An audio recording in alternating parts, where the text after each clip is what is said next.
आप सभी दर्शकों को आज दिनांक 28 जून 2026 संत कबीर साहिब जयंती की हार्दिक शुभकामनाएं। बोलो साधो सत साहिब। आज मैं आपको संत कबीर साहिब जी की एक वाणी की व्याख्या कर रहा हूँ, जो इस प्रकार है। भजन बिना बावरे तूने हीरा सजन में गवाया। संत कबीर साहिब जी कहते हैं कि हे मनुष्य, उस परमात्मा के नाम स्मरण के बिना, उस परमात्मा की भक्ति के बिना तूने ये है हीरे जैसा जीवन व्यर्थ की बातों में, चुगली चपाटी में ही खत्म कर दिया। तू हमेशा दूसरों के बारे में ही सोचता रहा, अपने बारे में तूने कभी नहीं सोचा। श्वासों की पूंजी लेकर के उस परमात्मा से आया था और वो सारी पूंजी ऐसे व्यर्थ में ही गवा दी। तो आपने कभी जो है परमात्मा की भक्ति नहीं की, और ताकि अगला जन्म सुधर सके तो मनुष्य को हमेशा परमात्मा की भक्ति करनी चाहिए और अपने जीवन में प्रत्येक पग सोच समझ करके आगे रखना चाहिए। पहले तोलो फिर बोलो की नीति अपनानी चाहिए और अपने जीवन में कुछ अनुशासन और नियम भी लागू करने चाहिए, तभी मनुष्य सफलता प्राप्त कर सकता है। तो अगली लाइन में संत कबीर साहिब जी कहते हैं, बै बै मरा बैल की तरिया, खाया सोया और पछताया। तो संत कबीर साहिब जी कहते हैं जैसे कोल्लू का बैल जो है भाई सारे दिन चक्कर काटता रहता है और खाता है पीता है और पछताता है और इतना थक जाता है, इसी प्रकार मनुष्य जब रात को सो करके सुबह नींद से जागता है तो वो मोह माया में भौतिक सुखों के पीछे लग जाता है और सुबह से शाम तक स्कूटी पर, बाइक पर, मोपेड पर, मोटरसाइकिल पर, कार में, हवाई जहाज में, रेलगाड़ी में, बस में या साइकिल पर या पैदल या और किसी व्हीकल में चल करके अपने काम करने के लिए जाता है, अपनी नौकरी करने के लिए जाता है, अपनी दुकान पर काम करने के लिए जाता है, कोई भी अपना रोजगार करने के लिए जाता है और शाम को हार थक करके लौट करके घर आता है। कुछ व्यक्तियों की जिंदगी तो बेकार में ही बीत जाती है, वो सारे दिन एक दूसरे मनुष्यों की ही चुगली बतलाते रहते हैं। कुछ आजकल के बच्चे जो हैं रात को सोते नहीं, सारी रात जागते रहते हैं और दिन में सोते हैं और अधिकतर फास्ट फूड दिन या रात 24 घंटे खाते रहते हैं, माता पिता की बात नहीं मानते और बाद में जब बीमार होते हैं तब पछताते हैं। तो इसी प्रकार से हमें नियम से खाना और पीना चाहिए, प्रकृति के नियम के अनुसार दिन में काम करना चाहिए और रात को सोना चाहिए। और जैसे प्रकृति ने नियम निर्धारित कर रखे हैं ऐसे ही हमें प्रकृति के नियमों के अनुसार चलना चाहिए, उनका उल्लंघन कभी भी नहीं करना चाहिए। आगे कबीर साहिब जी ने कहा है, ये संसार हाट बनिए की सब जग सौदा आया। इस संसार को एक बाजार कहा है, जैसे बनिए की दुकान में भाई सारा सामान आता तरह तरह का, इसी प्रकार इस संसार में तरह तरह के जीव पैदा होते हैं और अपनी किस्मत के अनुसार कर्म करते हैं। और दो प्रकार की योनियां पाई जाती हैं, एक तो कर्म योनि और दूसरी भोग योनि। जैसे पेड़ पौधे हैं, भाई जानवर हैं, जीव जंतु, ये तो भोगने के लिए आए हैं।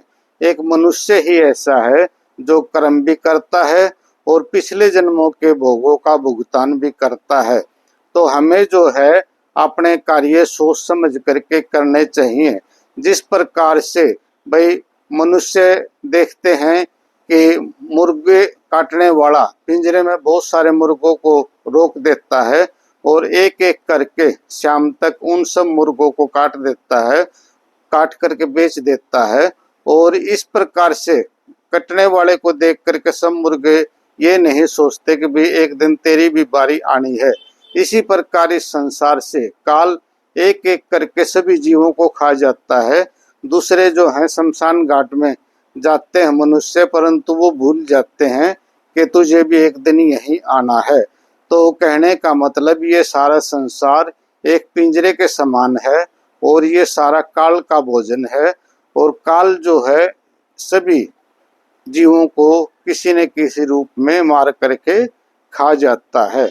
वही जीव बच पाता है जो प्रभु की भक्ति करता है, क्योंकि वह सतलोक में चला जाता है और वहां पर जाने के बाद जन्म मृत्यु नहीं होती और सभी प्रकार के सुख उसको प्राप्त हो जाते हैं।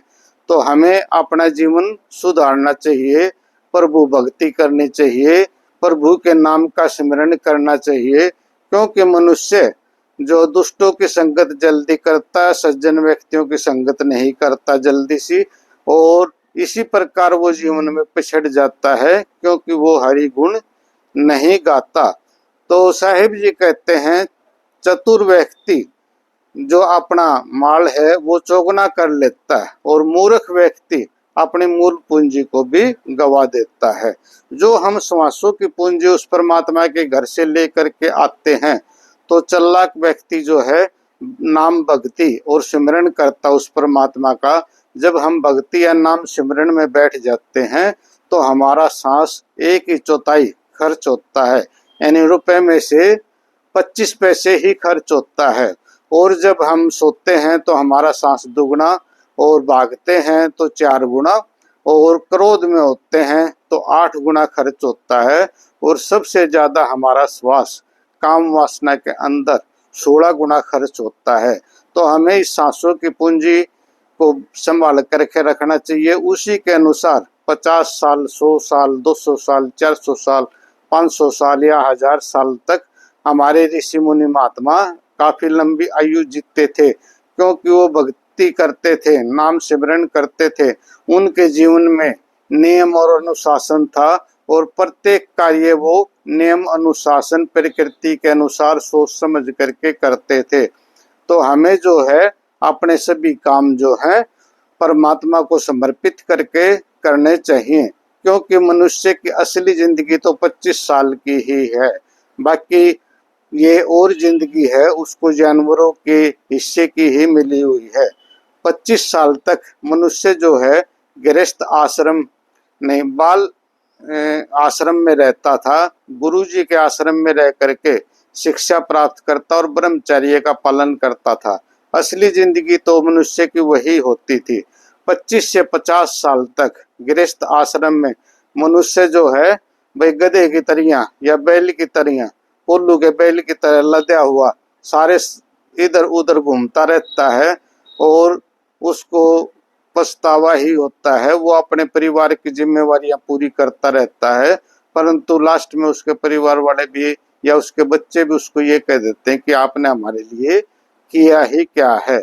और 50 से 75 साल तक मनुष्य जो है कुत्ते की तरह से भौंकता रहता है, क्योंकि वो कुत्ते की जिंदगी उसको मिली हुई है, धमकाता रहता है और 2 वक्त की रोटी भी उसको मिलना मुश्किल हो जाता है। और 75 से 100 साल तक तो मनुष्य उल्लू की तरह से बैठ करके मनुष्य को कामों को देखता रहता है और इधर उधर देखता रहता है। सब जो है सबकी बातें सुनता रहता है, परंतु उनका कोई जवाब नहीं देता। और मनुष्य जो है कई बंदर की तरह से लोगों का मनोरंजन भी करते रहते हैं। तो ये 25 साल की ही जिंदगी है, परंतु हम इसको 100 साल या 1000 साल तक भी ज्यादा भी जी सकते, क्योंकि सतयुग में मनुष्य की जो जिंदगी थी प्राणियों की वो 1 लाख वर्ष थी, द्वापर में 10,000 वर्ष हुई और त्रेता में 1000 वर्ष, और अब कलयुग में ज्यादा से ज्यादा 100 या 120 वर्ष तक ही मनुष्य की जिंदगी सीमित हो गई है। तो चतुर आदमी, चालाक आदमी अपने सांसों को बचा करके लंबा जीता है, और मूर्ख व्यक्ति तो बेकार की बातों में, चुगली चपाटी में, दूसरे की निंदा बुराई करने में ही अपना समय व्यतीत कर देता है और बाद में पछतावे के सिवा उसे कुछ नहीं मिलता। तो संसारिक मोह माया सब विषय वासनाएं सब के सब झूठे हैं। कबीर साहब जी अगली लाइन में कहते हैं, ये संसार फूल से मर का सुआ देख लो बाया। ये संसार भाई कपास के फूल की तरह से है, जो लाल रंग का दिखाई देता है और तोता उसको देख करके मोहित हो जाता है, और जैसे ही उसमें चोंच मारता है तो उसके अंदर से रुई निकलती है, कोई खाने का फल नहीं निकलता, तो वो बाद में वो पछताता है। इसी प्रकार से मनुष्य जो है काम वासनाओं में, विषय वासनाओं में भटक करके कुत्ते की तरह से जिंदगी जीता है और बाद में उसे पछतावा ही होता है। और जब वो इस भौतिक सुखों से ऊब जाता है तो आत्महत्या करने की सोचता है, या सन्यासी बनने की सोचता है, या अपने सुख के लिए कहीं कहीं घूमने के लिए जाता है, परंतु उसे सच्चा सुख या संतोष कहीं भी नहीं मिल पाता, क्योंकि उसके दिमाग में भौतिक वस्तु कमाते कमाते टेंशन बहुत ज्यादा हो जाती है और वो टेंशन उससे दूर नहीं हो पाती। दिन रात सोते जागते समय वो घुन की तरह से चिंता उसको दिन रात खाए जाती है। तो आगे कबीर साहब जी कहते हैं, ये संसार माया का लोभी, माया महल चनाया। ये भौतिक सुखों के पीछे भागते हैं लोग, माया का लोभ भी है, और भाई मकान बनाते हैं, कोठी बंगले कार खरीदते हैं, बहुत सारे भौतिक सुख इकट्ठे कर लेते हैं, परंतु अंत समय में ये सब कुछ यहीं छोड़ के जाना पड़ता है और हाथ कुछ भी नहीं आता। कहें कबीर सुनो भाई साधो, राम भजे बिन, के उस परमात्मा का भजे बिन, परमात्मा का नाम लिए बिन, सुमरण किए बिन हाथ कछु नहीं आया।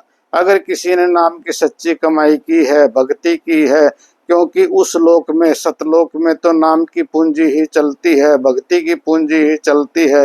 ये संसारिक रुपए पैसा, सोना चांदी और हीरे जवाहरात वहां नहीं चलते, ये तो इस संसार में ही चलते। व्यक्ति सब कुछ इकट्ठा करता है और यहीं छोड़ करके चला जाता है। बुढ़ापे में कई व्यक्ति तो वृद्ध आश्रम में चले जाते हैं, कई व्यक्तियों के बच्चे विदेशों में सेट हो जाते हैं और उनके बनाए हुए घर भी खंडर हो जाते हैं, और लास्ट में जब उनकी मृत्यु आती है तो उनके हाथ कुछ भी नहीं आता, वो खाली हाथ ही चले जाते हैं और पछताने के सिवा कुछ नहीं रहता। तो इस वाणी में संत कबीर साहब जी एक ही बात कहते हैं कि हमें भौतिक सुखों के पीछे इतना नहीं भागना चाहिए, हमें आत्मिक शांति के लिए, अपने अगले जीवन को सुधारने के लिए प्रभु की भक्ति और नाम सिमरन भी करना चाहिए। तो वीडियो देखने के लिए आप सभी दर्शकों का दिल से धन्यवाद। बोलो साधो सा।